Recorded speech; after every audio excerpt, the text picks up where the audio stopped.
T20 world cup 2024 ఫైనల్స్లో thrilling victory సాధించడంతో సంబరాలు అంబరాన్నంటాయి. అదే సమయంలో కెప్టెన్ రోహిత్ శర్మ సైలెంట్గా ఈ ఫార్మెట్కి గుడ్ బై చెప్పేశాడు. రోహిత్ శర్మ ఫోకస్ అంతా ఇప్పుడు ప్రపంచ టెస్ట్ ఛాంపియన్షిప్, ఆ తర్వాత ఛాంపియన్స్ ట్రోఫీ పైన ఉంది. ఇక టీ20పై కొత్తవారు దృష్టి పెట్టి వారసత్వాన్ని అందుకోవాల్సిందే. వాస్తవానికి రోహిత్ శర్మ టీమిండియాకు ఈ ఫార్మెట్లో కొత్త ప్రమాణాలు సృష్టించాడు. అతడి వారసుడు ఇప్పుడు వాటిని ఖచ్చితంగా ముందుకు తీసుకువెళ్ళగలిగే స్థాయిలో ఉండాల్సిందే. ఇండియా టీ20 ఫార్మెట్లో దాదాపు దుర్భేద్యమైన జట్టుగా మారింది. ఈ నేపథ్యంలో టీ20 జట్టు పగ్గాలను ఎవరికి అప్పగిస్తారు అనేది ఆసక్తికర అంశంగా మారింది. ఈ రేసులో పలువురు స్టార్లు ముందున్నారు. ఈ రేసులో ప్రస్తుత జట్టు vice captain allrounder Hardik Pandya ముందంజలో ఉన్నాడు. ఈ మెగా టోర్నీలో అతడి ఆట తీరు ఫ్యాన్స్ను ఖుషీ చేసింది. ముఖ్యంగా ఫైనల్స్లో జట్టు కష్టాలు ఉన్నప్పుడు తానే ముందుండి ఎదురుదాడికి దిగాడు. ఎంతో రిస్క్తో కూడినటువంటి చివరి ఓవర్ బాధ్యతను విజయవంతంగా పూర్తి చేసి తాను ఎంతటి ఒత్తిడినైనా తట్టుకొని నిలబడతానని ప్రపంచానికి చాటి చెప్పాడు హార్దిక్ పాండ్యా.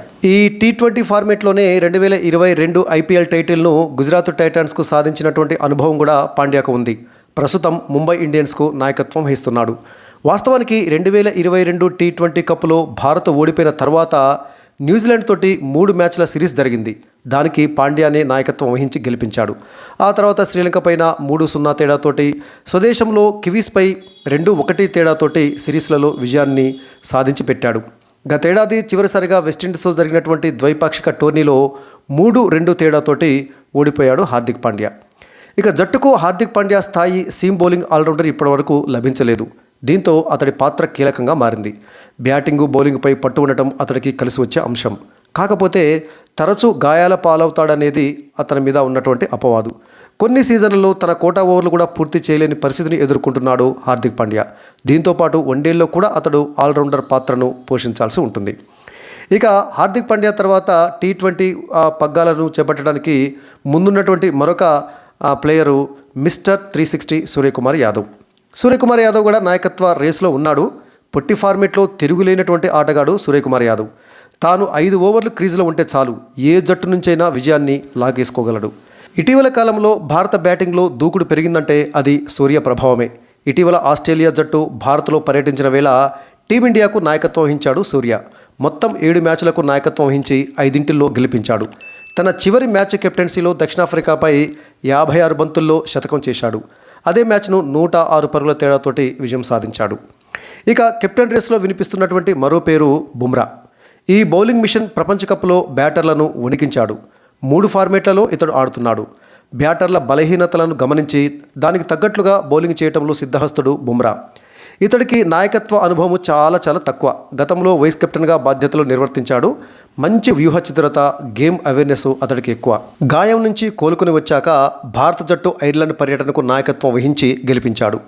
3 ఫార్మెట్లలో కీలక బౌలర్ కావడం, గాయాల భయం కారణంగా అతడికి నాయకత్వ పగ్గాలు అప్పగించేందుకు సెలెక్టర్లు సంకోచించవచ్చు. దీనికి తోడు కెప్టెన్సీ అదనపు భారంగా మారి అతడి లయను దెబ్బతీస్తాయన్న భయాలు కూడా ఉన్నాయి. ఇక టీ20 కెప్టెన్సీ రేసులో ఉన్న మరొక ఆటగాడు శుభ్మన్ గిల్. తాజాగా జింబాబ్వేతో టీ20 సిరీస్కు స్టార్ బ్యాటర్ శుభ్మన్ గిల్ పగ్గాలు అందుకున్నాడు. ఈ 5 మ్యాచ్ల సిరీస్లో వచ్చేటటువంటి ఫలితం మీద అతడి భవిష్యత్తు ఆధారపడి ఉంటుంది. అతడికి నాయకత్వం ఇవ్వచ్చా ఇవ్వకూడదా అనేది. ఈ ఫార్మేట్లో గుజరాత్ లీగ్ జట్టుకు ఇప్పటికే నాయకత్వం వహిస్తున్నాడు ఐపీఎల్లో. కానీ ఈసారి ప్రపంచ కప్ జట్టుకు మాత్రము ఎంపిక కాలేదు. ఇప్పుడు రోహిత్ శర్మ, విరాట్ కోహ్లీ ఏకకాలంలో ఈ ఫార్మేట్కు గుడ్ బై చెప్పడంతో జట్టులో గిల్ స్థానం దాదాపుగా ఖాయమైంది. ఇక వన్డేల్లో ఇప్పటికే కీలక బ్యాటర్గా బాధ్యతలు నిర్వర్తిస్తున్నాడు గిల్. ఇక కెప్టెన్సీ రేస్లో ఉన్నటువంటి మరొక వ్యక్తి యువ వికెట్ కీపర్ రిషబ్ పంత్. రిషబ్ పంత్ పేరు కూడా కెప్టెన్సీకి పరిగణలోకి తీసుకోవచ్చు. గాయం తర్వాత మళ్ళీ మంచి దూకుడుతోటి అంతర్జాతీయ క్రికెట్లోకి అడుగుపెట్టాడు రిషబ్. వికెట్ల వెనుక ఉంటూ బ్యాటర్ల బలహీనతలు, పిచ్చు మార్పులను వేగంగా అంచనా వేయగల సత్తా అతడికి ఉంది. గతంలో లెజెండ్ కెప్టెన్ ధోని కూడా ఇవే స్కిల్స్ తోటి జట్టును విజయపథంలో నడిపించిన సంగతి తెలిసిందే. 2024లో తాను బ్యాటింగ్లో రాణిస్తూనే ఢిల్లీ జట్టును ముందుండి నడిపించాడు ఐపీఎల్లో.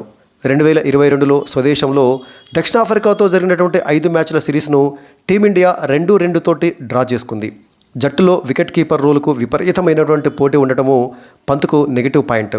సంజు శాంసన్, ఇషాన్ కిషన్, కేఎల్ రాహుల్, ధ్రువ్ జురెల్ వంటి వారితోటి పోటీ పడాలి ఈ రిషబ్ పంత్. దీంతో టీమ్ 11లో అతడి యొక్క స్థానం సుస్థిరం చేసుకోవాల్సినటువంటి అవసరం ఉంది.